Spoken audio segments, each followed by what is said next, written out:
Hello, it's Boyd from AIRBOYD, and if I have set this up correctly, this will be a cold, dark aircraft at Edwards Air Force Base. Chose the 747 for familiarity, but I probably should have chosen the Airbus to see if we could get that started. I do currently have my Thrustmaster Airbus yoke guard, stick. See, I still can't get the Boeing out of my head. My stick set up, so let's go here. Before starting, now the checklist overlay does jump onto the screen, which sometimes gets in the way, but you have the ability of putting that on a separate screen if you have two monitors. So we're just going to go through here. I don't see a light there, so let's go ahead. We'll turn that off. All right, so let's see. Standby power switch, and I'm going to go ahead and highlight most of these.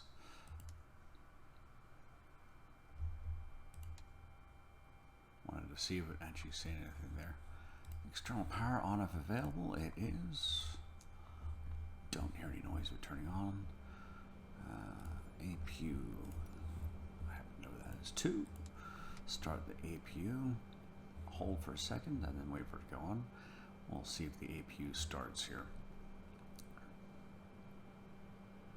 We have to tell when the APU gen lights come on. You can also take a look below, but that would take me off the checklist page. We'll go to the next step. Stretch that box out a little. There we go. Make it a little easier to see on the side of the screen. Edwards ground Boeing Alpha Sierra 747 There's requesting the veil pushback. lights. Boeing Alpha Sierra 747 pushback request accepted. Fuel pumps on, and let's go highlight those. And not sure why it's looking down here for fuel pumps. Something else I will have to submit for the testing. Let's see if I can get back up to the overhead. Let's go ahead and do this. All right, fuel pumps.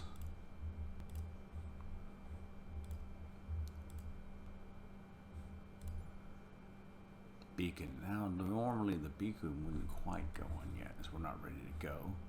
Let's take a look here. See what it wants me to do with the beacon. Oh, puts me back down below. So that's just another bug here from the preview system. The version I'm on is not the full release version.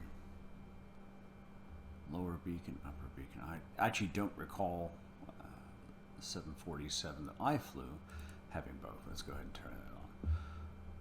So let's see. So the evaluation does here. APU selector.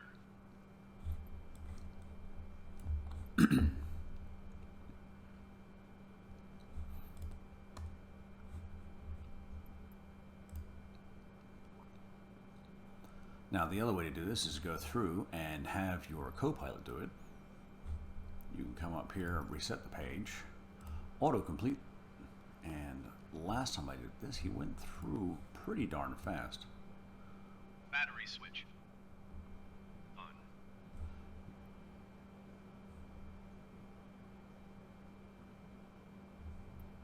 That was me looking to confirm the item. And there's autocomplete page. It was the before starting engine checklist. Let's go to the start checklist. Thrust levers to idle. They are at idle. Thrust levers. Idle. Engine start switches.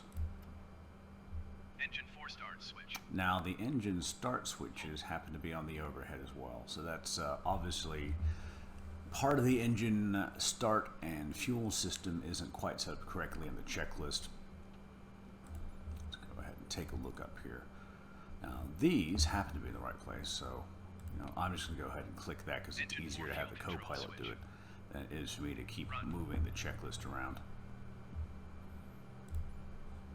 Let's see, we'll actually monitor the ICAS. Nope, can't get that to work either. So again, this is some of the issues with the preview system. I can go ahead and I can just take my mouse. I can go down there and we can watch the engine start. I'll zoom in a little there for you.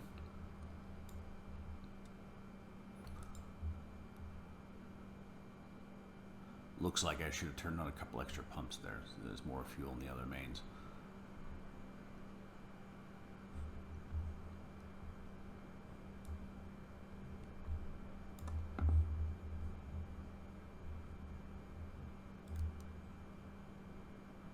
Oh, I can't turn off the ICAS synoptic either. And it looks like there's a number of others not working, and status doesn't work either. Let's go ahead and let's get the other 3 engines started. Engines 1, 2, 3. Repeat procedure. Take a quick look.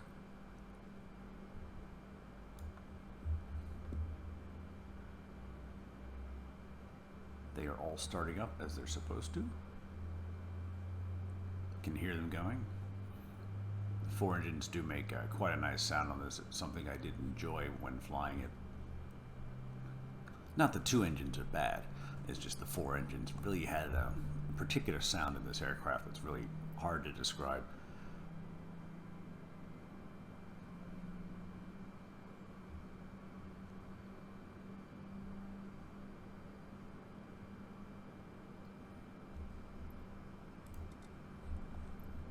So let's go to the after start. Let's see if we can get the... Hey, it is in the correct spot this time. Okay, so there we go. APU selector off.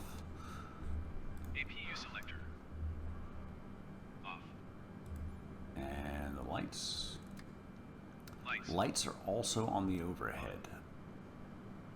So that's yet another one that's not quite right on this. So that is an example of starting the 747. I don't know what. Oh, we didn't completely monitor. Look at that. Let's tick that item.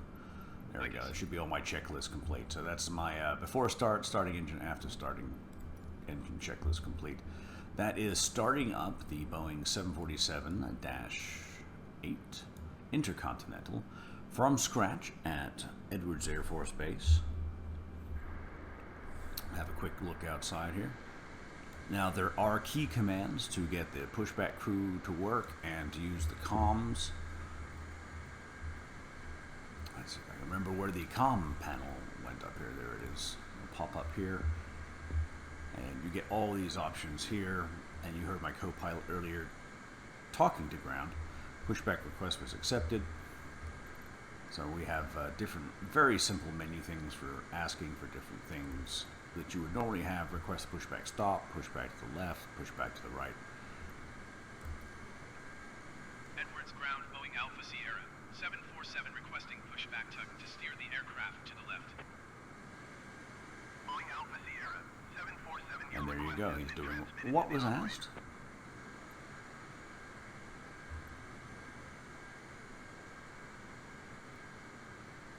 And I just randomly picked Edwards Air Force Base because I knew it was something I hadn't seen recently. Now let's see if we can get here onto the taxi line.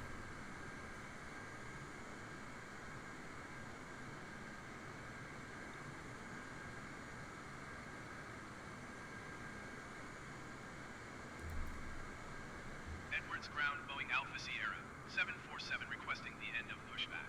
Well, it looks like the tug crew is gone. Not too far on the line there, not too bad.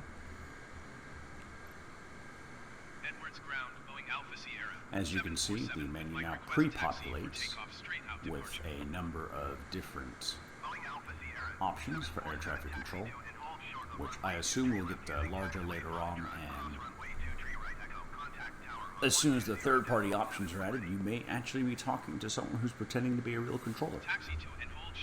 They may even be a real controller on their day off.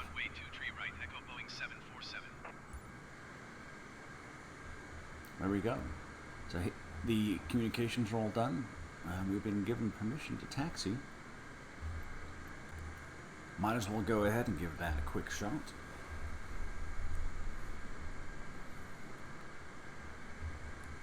Reset my view to the front.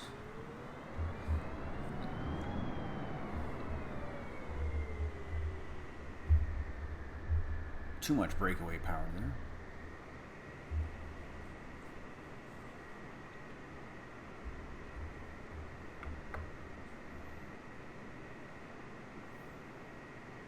And here's the 747 stern. Take a look inside.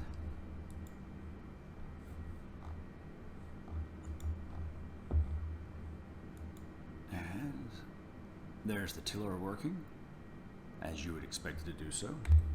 I'm told you can actually use the tiller with the mouse and do so. I find using the rudder pedals much easier. I use either the Thrustmaster rudder pedals or the built-in rudder on the side stick yoke that I have. You can also set up the rudder toggles on the Thrustmaster throttle quadrant. Again, you can see the beacon on. This seems to be a simism thing, but it's not really that big a deal. Getting some of this other stuff down, like getting a checklist to work and things of that nature, would be better. So let's see if we can make a nice tight turn here using the rudder pedals. It looks like they've given us enough freedom to do so with that. Probably overshot just a tiny bit there. Actually, it doesn't look too bad.